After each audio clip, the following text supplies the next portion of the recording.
नमस्कार दोस्तों, मैं मोहन वर्मा। सीटेट मैथ में आप सभी का स्वागत है। आज हम लोग सीटेट के 33वें एपिसोड में देखेंगे।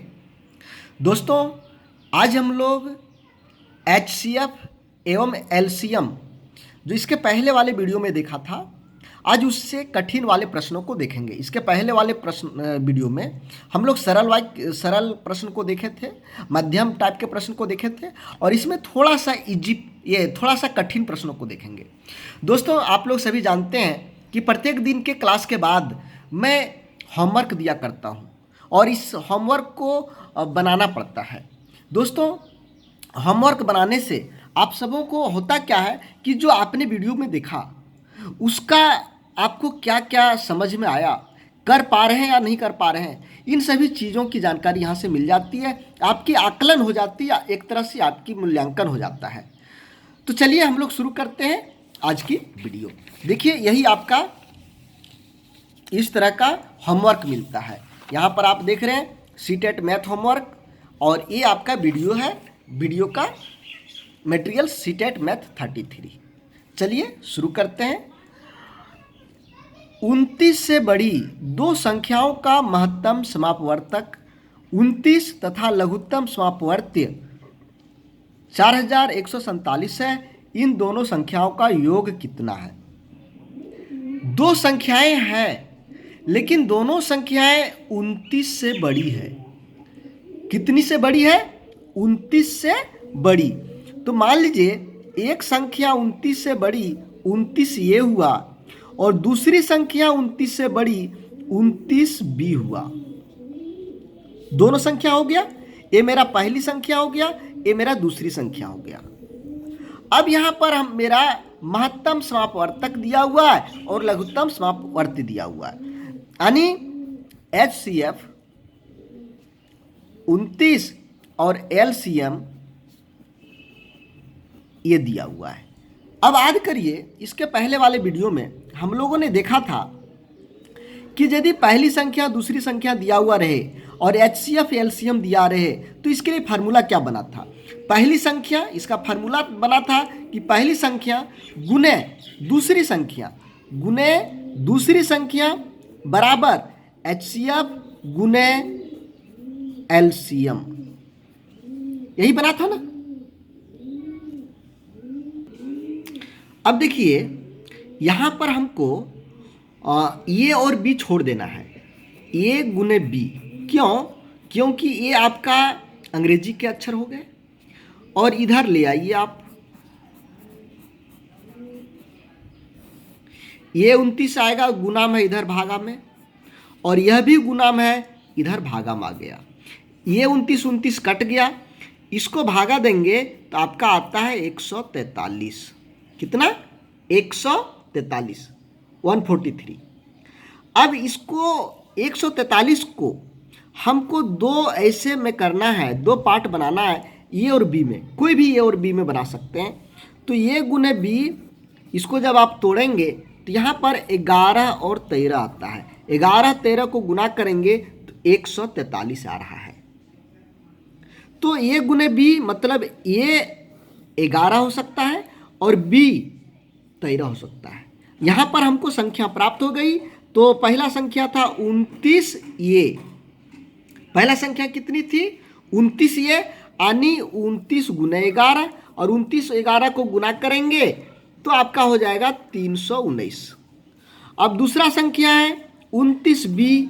29 गुने 13, बी 13 है, तो 29 गुने 13 ये आपका गुना होकर के 377 हो जाता है। अब प्रश्न में कह रहा था कि इन संख्याओं का योग कितना है। तो योग, मेरा संख्या तो पता चल गया, ये मेरा संख्या है, तो इसका योग कितना होगा? दोनों को जोड़ेंगे तो कितना होगा? दोनों को जोड़ दीजिए।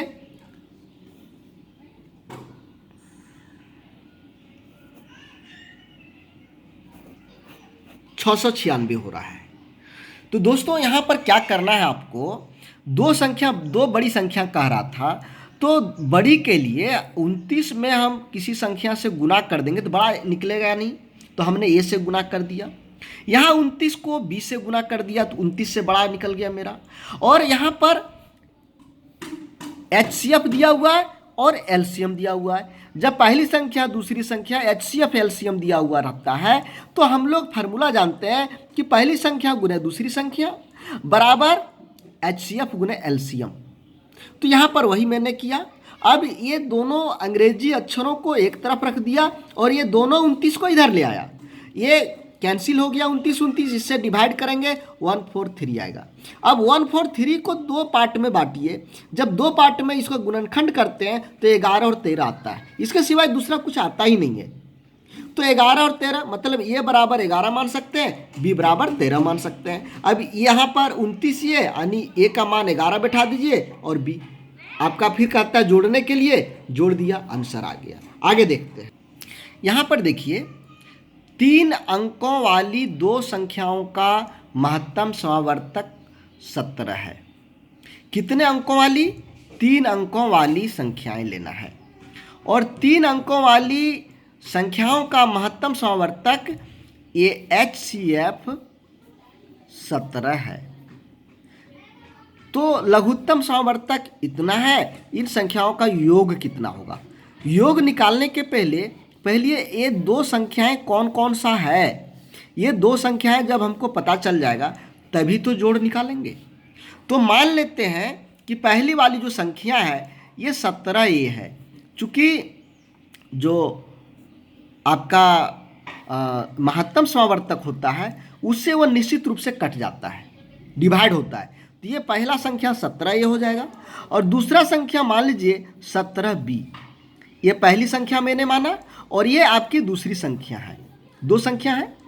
अब यहाँ पर हमको पहली संख्या प्राप्त हो गई, दूसरी संख्या प्राप्त हो गई, HCF मुझे प्राप्त है और LCM भी प्राप्त है। तो इसके पहले वाले में चलिए हम लोग जैसे बनाए थे कि ये दोनों संख्याएं यानी संख्याओं का गुणनफल ये दोनों संख्याओं को गुना कर दिए, बराबर होता है महत्तम समावर्तक गुने लघुत्तम समावर्तक 714। महत्तम है 14 यहाँ लिखे, लघुत्तम है 714। फिर से इसको देख लीजिए एक बार। संख्याओं का गुणनफल दोनों संख्याओं का एक साथ गुना कर देना है और यहाँ पर LCM HCF को एक साथ में गुना कर देना है। यहाँ पर ये दोनों 17 को इधर ले आइए, ये गुने B छोड़ दीजिए, ये गुने B यहाँ पर छूट गया। यहाँ 17 गुने 714, ये एक 17 आया इधर भागा में, फिर दूसरा 17 आया, ये भी भागा में आ गया। इसको कैंसिल करिए, ये कैंसिल होकर के 42 बार में कट जा रहा है, यानी ये गुने B बराबर 42 आया, ये गुने B 42। अब यहाँ पर देखिए 42 को दो भाग में तोड़िए जिससे ये गुने B बन जाए, यानी ये गुने B बराबर देखिए 6 7 42 होता है। तो ये बराबर आप इसको ये 6 मान सकते हैं और B के बराबर 7 मान सकते हैं। अब चलिए हमारे पास संख्या क्या था 17 ये, यानी 17 गुने 6, 17 छक 102 और था दूसरा 17B यानी 17 गुने 7, 17 सत्ते 19 से 119। अब कहता था योग, ये दोनों को जोड़ दीजिए 102 और 111 को। चूंकि यहाँ पर प्रश्न में लिखा था कि योग कितना होगा तो हमने संख्याओं को निकाल लिया। जब हमने संख्याओं को निकाल लिया तो जोड़ देंगे 119 और 102 को जोड़ देंगे। जोड़िए 9 2 11 1 1 2 कितना हो गया 221 आपका आंसर हो गया। चलिए आगे देखते हैं। दोस्तों यहाँ पर देखिए ये इस प्रश्न को कहता है किसी दूध वाले की टंकी में 75 लीटर, एक दूध वाला है इसके टंकी में 75 लीटर दूध है। कितना लीटर दूध है? ये 75 लीटर दूध है। और दूसरी टंकी में 45 लीटर दूध है। अब कहता है कि सबसे बड़ा उससे बड़े बर्तन की माप क्या होगी जो दोनों टंकियों के दूध को पूरा पूरा माप सके। दोस्तों ऐसे सोचिए कि आपके पास 15 लीटर पानी है एक में और आपको 2 लीटर वाला 2 लीटर वाला ये जो लीटर होता है इससे मापने दे देंगे तो पूरा पूरा मपाएगा नहीं। आप 7 बार मापेंगे, 7 दूनी 14, 1 लीटर बच गया, नहीं होगा। लेकिन यदि आपको 3 लीटर वाला मिल जाए कोई बर्तन तो इससे क्या होगा, 5 बार में मपा जाएगा, यानी 5 बार इसको निकालेंगे पूरा पूरी निकल जाएगा। हम कह देंगे कि इसमें 15 लीटर है। 7 बार में निकालते हैं तो 14 लीटर तो निकल गया, लेकिन जो 1 लीटर बचा वह पूरा पूरा 1 लीटर है कि आधा लीटर है कि कितना है ये पता नहीं चल पाता है। इसी तरह से आपको एक ऐसा लीटर को चुनना है जो दोनों को माप सकें।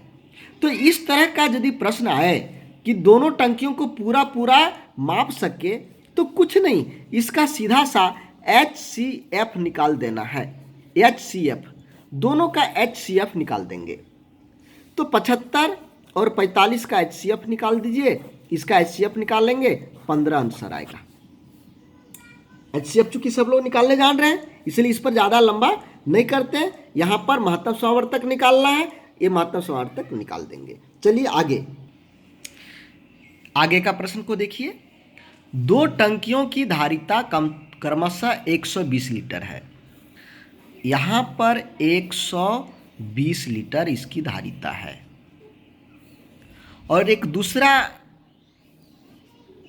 बर्तन है या टंकी है जिसकी धारिता 56 लीटर है। कितना है, 56 लीटर। अब वही चीज़ यहाँ पर भी है कि बड़े से बड़े माप का डिब्बा होगा जो प्रत्येक द्रव के टंकी को पूरा पूरा भर सके या माप सके। तो यहाँ पर भी हम वही HCF निकालेंगे, लेकिन यहाँ पर आप ऑप्शन पर भी नज़र देंगे। ऑप्शन में घन सेमी आंसर दिया हुआ है जबकि यहाँ पर आपको लीटर में दिया हुआ है। तो सबसे पहले दोनों के लीटर को हम सेंटीमीटर में बदलेंगे। सेंटीमीटर में बदलेंगे तो 120 लीटर है तो 120 लीटर को सेंटीमीटर में बदलने के लिए 1000 से गुना कर देंगे, यानी यह हो जाएगा इतना सेंटीमीटर। इसी तरह से इसको भी करिए, 56 पर इतना सेंटीमीटर। अब दोनों का हम क्या निकालेंगे, मसा अर्थात HCF निकालेंगे तो आपका आ जाएगा 8000। ये आपका राइट आंसर होगा। दोस्तों इसके पहले हम लोग 2 ड्रम की बात कर रहे थे, यहाँ पर 3 ड्रम है, 1 ड्रम, 2 ड्रम और ये 3 ड्रम।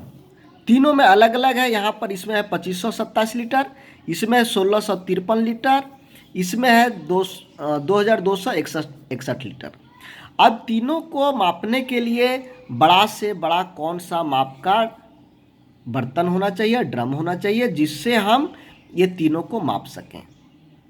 तो इसके लिए जो मसा निकाल रहे थे इसमें भी हम मसा नहीं निकालेंगे। मसा इस तरह के प्रश्न में हमेशा मसा निकालना है। केवल ध्यान रखना है कि यहाँ लीटर में है तो यहाँ पर भी आंसर में लीटर रहना चाहिए। यदि यहाँ लीटर में नहीं है और यहाँ या कोई भी चीज़ में अंतर हो तो उसको पहले बदल लीजिए। यदि सेंटीमीटर में है तो इसको भी सेंटीमीटर में बदल लीजिए। जिस तरह हो उस तरह से पहले बदल लीजिए। और ये मापने वाले में हमेशा मसा निकाला जाता है, ये ध्यान रखेंगे। मसा से आपका HCF निकालने से आंसर आ जाएगा, कुछ नहीं करना है। अगला प्रश्न देखिए। एक कमरा है, एक कमरा है। इस कमरे की लंबाई 15 मीटर 17 सेंटीमीटर है और चौड़ाई 9 मीटर 2 सेंटीमीटर है। इसकी छत के नीचे, ये जो छत है इसके नीचे कम से कम कितनी वर्गाकार टाइलें लगेगी, कम से कम कितना वर्गाकार टाइल लग सकता है। तो जस्ट ये मापन वाला हो गया, कैसे मापते हैं, कितना बड़ा चाहिए। तो इसके लिए यहाँ पर भी वही करना है। क्या करना है, सबसे पहले इसको आप ये 15 मीटर 17 सेंटीमीटर को सेंटीमीटर में बदलेंगे। सेंटीमीटर में बदल करके हो जाएगा 1517 सेंटीमीटर। ये इतना सेंटीमीटर होगा। ये 9 मीटर 2 सेंटीमीटर है, इसको भी बदलेंगे तो ये हो जाएगा 902 सेंटीमीटर। अब यहाँ पर हम इसका मास निकालेंगे, यानी HCF निकालेंगे। जो HCF में आंसर आएगा वही आपका संख्या होगा। तो यहाँ पर आप 902 HCF निकालने के लिए 1517 इस तरह से HCF निकालते हैं। देखिए, इसको आप HCF पूरा निकालेंगे तो आपका आ जाएगा आंसर 814। यहाँ पर मैं निकाल के नहीं दिखा रहा हूँ, लेकिन आप लोग मौसम, चूँकि सभी लोग जानते हैं निकालने, HCF निकालने जानते हैं, लेकिन इसका प्रयोग कहाँ होता है ये मैं सिखा रहा हूँ। तो इसका आंसर 814 होगा, जो तीसरा। देखिए दोस्तों, यहाँ पर 3 लोग हैं, अमित, सुचेता और नीति। एक वृत्ताकार, इस वृत्ताकार बिंदु यानी इस वृत्ताकार बिंदु के इर्द गिर्द घूम रहा है, इसके चारों ओर घूम रहा है इस तरह से। बिंदु से एक साथ यहाँ पर एक साथ दौड़ना स्टार्ट किया, लेकिन तीनों एक साथ एक जैसा स्पीड तो होगा नहीं, कोई कम, कोई अधिक, कोई उससे भी अधिक दौड़ेगा। तो पहला ने 18 सेकंड में ही पूरा कर लेता है, दूसरा ने 24 सेकंड लगाता है और तीसरा ने 32 सेकंड लगाता है, लेकिन ये दौड़ते रह जाता है सभी लोग। अब यहाँ पर ये पता करना है कि कितने समय के बाद फिर से प्रारंभिक बिंदु पर एक साथ मिलेंगे। तो इसके लिए क्या करना है कि जब ये दौड़ हो और एक साथ कब मिलेंगे या एक साथ घंटी कब बजेगी, ये इस तरह के प्रश्न आए तो इसमें आप लोगों को लसा निकालना है, यानी LCM निकालना है। तो सीधा है 18, 24 और 32 का LCM निकाल दीजिए, जो आंसर आएगा आपका वो हो जाएगा। तो इसका LCM आपका 288 होगा, ये आंसर हो गया। दोस्तों, यदि आप CTET या कोई भी स्टेट की टेट की तैयारी कर रहे हों और आप बेहतरीन तैयारी करना चाहते हैं, तो आपको बेहतर नोट्स की ज़रूरत पड़ेगा, आपको प्रैक्टिस करने के लिए होमवर्क की ज़रूरत पड़ेगा, बार बार अभ्यास करने के लिए प्रैक्टिस सेट की ज़रूरत पड़ेगा। दोस्तों, यहाँ पर मेरे द्वारा आपको बेहतरीन नोट्स मिलेंगे, प्रत्येक दिन होमवर्क मिलेगा, प्रत्येक संडे को प्रैक्टिस सेट मिलेगा। जहाँ पर प्रॉब्लम होगी आपको उंगली पकड़ करके आगे चलना सिखाया जाएगा, फिर से उसे हम बताएंगे। दोस्तों, इसके लिए मेरा नया बैच स्टार्ट होने वाला है। एक बैच फुल हो चुका है, दूसरा बैच स्टार्ट होने वाला है, नया बैच। इसमें आप ज्वाइन कर सकते हैं। इस बैच में ज्वाइन करने के लिए फ़ी मेरा 300 रुपये पूरे सिलेबस का। इसके लिए आप मेरे साथ में जुड़ के तैयारी करना चाहते हैं तो ये व्हाट्सएप नंबर है, इस व्हाट्सएप नंबर में आप लिखेंगे पेड CTET 2019 और मेरे पास भेज देंगे। यहाँ पर मैं आपको जो 300 रुपये कैसे पे करना है इसका डिटेल मैं आपको भेज दूँगा। 300 रुपये आप पेटीएम, फ़ोन पे, गूगल पे या फिर बैंक में जाकर 300 रुपये मेरे अकाउंट में जमा कर सकते हैं। उसके बाद में मैं आपको अपने व्हाट्सएप ग्रुप में जोड़ लूँगा। वहाँ पर आपको नोट्स मिलेंगे, होमवर्क मिलेंगे, प्रैक्टिस सेट मिलेगा, आपका कॉपी का चेक होगा और नए बैच में आप नए सिरे से अपनी तैयारी कर सकेंगे। तो धन्यवाद दोस्तों, आप बेहतर तैयारी के लिए मेरे साथ जुड़ सकते हैं। अब यहाँ पर देखिए, एक यानी 6 घंटियाँ एक साथ बजनी आरंभ हुई। यहाँ पर 6 घंटी है, कितना हो गया, 1 2 3 4 5 6, ये नहीं है, ये 6 घंटियाँ एक बार एकदम स्टार्ट हुआ। ये घंटियाँ क्रमशः 2 4 6 8 10 12 सेकंड के अंतराल से बजे तो 30 मिनट में कितनी बार ये एक साथ बजेगी? ये 2 4 6 8 10 और 12 इतना के अंतराल में बजती है। तो 30 मिनट में कै बार बजेगा एक साथ? 30 मिनट में कितने बार बजेगा एक साथ, इसको निकालना है। देखिए, इस तरह का प्रश्न में लसा निकाल लेना है। ये जो अंतराल है इसके अंतराल का लसा निकाल लेंगे। इसका लघुत्तम समापवर्ती जब निकालेंगे तो इसका आपका आ जाएगा 120 सेकंड। 120 आएगा मतलब ये हो गया 2 मिनट। कितना मिनट? 2 मिनट। चूंकि 60 सेकंड बराबर होता है 1 मिनट, तो 60 और 60 120 हुआ, तो ये 2 मिनट हो गया। अब सोचिए कि 2 मिनट तो 30 मिनट में कितना बार बजेगा। मान लीजिए आपके पास में एक ये कोई छड़ी है, इसको आप 2 बार टुकड़ा कर दें, कितना टुकड़ा बनेगा? देखिए 3 टुकड़ा बन गया। आपने 2 टुकड़ा किया, 2 बार काटा, लेकिन ये टुकड़ों की संख्या कितनी हो गई? 3 हो गई। 2 जगह आपने काटा। इसी तरह से ये 30 मिनट में कितनी बार बजेगी? यहाँ तुरंत लोग सोच लेते हैं कि 2 मिनट में एक बार, तो 30 मिनट है तो 15 बार बजना चाहिए, लेकिन नहीं, अंतिम बार भी तो बजेगा 30 मिनट पर। तो ये 16 हो गया, 16 बार बजेगी। आपका राइट आंसर 16 होगा। तो दोस्तों इस एपिसोड में इतना ही। अब आप लोग जान ही रहे हैं कि मेरा 2 टाइम क्लास चल रहा है, इवनिंग रात को 8:30 में और सुबह 6:30 में। कल फिर मिलते हैं इसी टाइम एक नए क्लास के साथ में। धन्यवाद।